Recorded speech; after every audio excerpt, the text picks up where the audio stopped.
Hello mga guys, this is Kuya Mike TV and then samahan nyo na naman ako sa buta ng ating fill in the blank EPS topic sa full exam.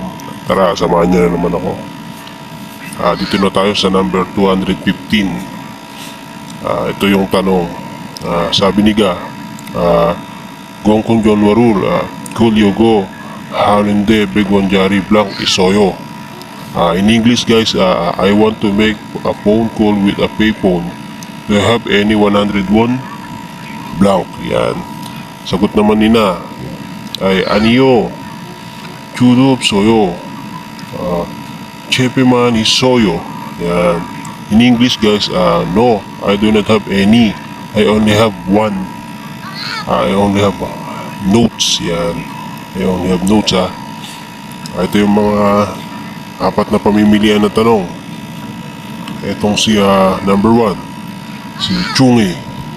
Si Chungi naman ay in English ay paper. Dito naman tayo sa number 2, si Dongchon. Si Dongchon naman in English ay coin. Yan. Excuse me bro. Then dito naman tayo sa number 3, si Chigap.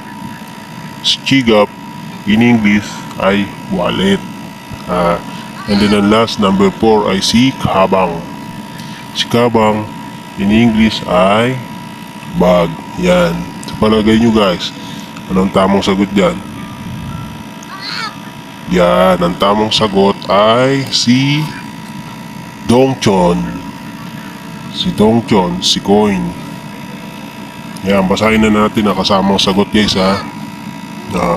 Gongchon John Warul, Kolyogo Hanunde, Begwanjari Blank. Ayan. Sama na natin yung sagot. Dongchon Soyo. Ayan. I want to make a phone call with a payphone. Do you have any 101 coin?